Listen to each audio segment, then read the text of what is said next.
Hi friends, lemon ಚಿತ್ರಾನ್ನ ಹೇಗೆ ಮಾಡೋದಂತ ನೋಡೋಣ.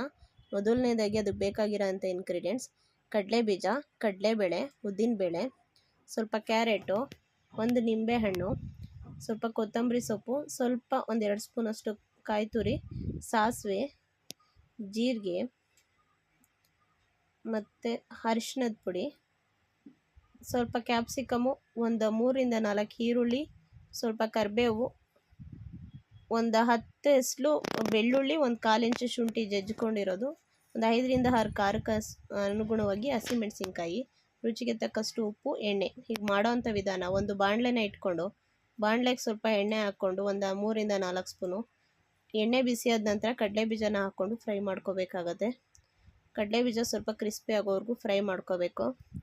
ಈಗ ಇದಾಗಿದೆ, ಇದನ್ನು ಒಂದು ಬೌಲ್ಗೆ ಎತ್ತಿಕೊಂಡು ಅದೇ ಎಣ್ಣೆಗೆ ಬೆಳ್ಳುಳ್ಳಿ ಮತ್ತು ಕಡಲೆಬೇಳೆನ ಹಾಕ್ಕೊಂಡು ಮಿಕ್ಸ್ ಮಾಡ್ಕೊಳ್ಳೋಣ. ಈಗ ಇದಕ್ಕೆ ಸಾಸಿವೆ ಮತ್ತು ಜೀರಿಗೆನ ಹಾಕ್ಕೊಳ್ಳೋಣ. ನಂತರ ಇದಕ್ಕೆ ಕರಿಬೇವು ಸೊಪ್ಪು ಮತ್ತು ಜಜ್ಜಿಟ್ಕೊಂಡಿರೋ ಅಂಥ ಶುಂಠಿ ಬೆಳ್ಳುಳ್ಳಿನ ಹಾಕಿ ಫ್ರೈ ಮಾಡಿ, ಅದಕ್ಕೆ ಹಸಿಮೆಣಸಿನ್ಕಾಯಿನೂ ಹಾಕಿ ಒಂದು 2 ಸೆಕೆಂಡ್ ಫ್ರೈ ಮಾಡ್ಕೊಳ್ಳೋಣ. ಈಗ ಇದಕ್ಕೆ ಹಚ್ಚಿಟ್ಕೊಂಡಿರೋ ಅಂಥ ಕ್ಯಾಪ್ಸಿಕಮ್ನ ಹಾಕಿ ಒಂದು 2 ಮಿನಿಟ್ಸ್ ಫ್ರೈ ಮಾಡಬೇಕಾಗತ್ತೆ. ನಂತರ ಇದಕ್ಕೆ ಹಚ್ಚಿಟ್ಕೊಂಡಿರೋಂಥ ಈರುಳ್ಳಿನ ಹಾಕಿ ಫ್ರೈ ಮಾಡ್ಕೊಳ್ಳೋಣ.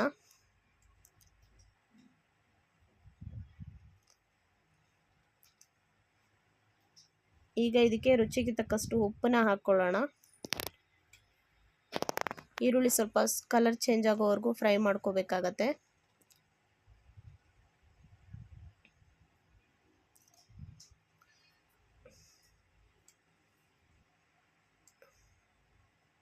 ನೋಡಿ, ಈಗ ಇದು ಆಗಿದೆ. ಇದಕ್ಕೆ ನಾವೀಗ ಅರಿಶಿಣದ ಪುಡಿನ ಆ್ಯಡ್ ಮಾಡ್ಕೊಳ್ಳೋಣ. ಒಂದು ಅರ್ಧ ಸ್ಪೂನಷ್ಟು ಅರಿಶಿಣದ ಪುಡಿ ಹಾಕ್ಕೊಳ್ಳೋಣ.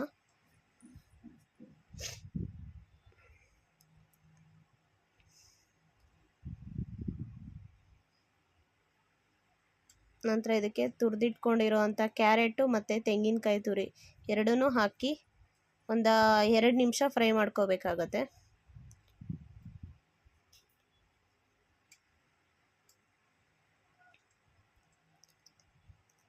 ಫೈನಲಾಗಿ ಹಚ್ಚಿಟ್ಕೊಂಡಿರೋವಂಥ ಕೊತ್ತಂಬರಿ ಸೊಪ್ಪನ್ನ ಇದಕ್ಕೆ ಆ್ಯಡ್ ಮಾಡ್ಕೋಬೇಕಾಗತ್ತೆ. ಆ್ಯಡ್ ಮಾಡಿಕೊಂಡು ಜಸ್ಟ್ ಒಂದು 2 ನಿಮಿಷ ಫ್ರೈ ಮಾಡಿದ್ರೆ ಗೊಜ್ಜು ರೆಡಿಯಾಗಿದೆ. ಇದು ಸ್ವಲ್ಪ ಸ್ಟವ್ನ ಆಫ್ ಮಾಡಿಬಿಟ್ಟು ಇದು ಆರಲಿಕ್ಕೆ ಬಿಡೋಣ. ಇದು ಸ್ವಲ್ಪ ತಣ್ಣಗಾದ ನಂತರ ಇದಕ್ಕೆ ನಿಂಬೆಹಣ್ಣು ರಸನ ಹಿಂಡ್ಬಿಟ್ಟು ಮಿಕ್ಸ್ ಮಾಡ್ಕೊಳ್ಳೋಣ. ನೋಡಿ, ಈಗ ಗೊಜ್ಜು ರೆಡಿಯಾಗಿದೆ.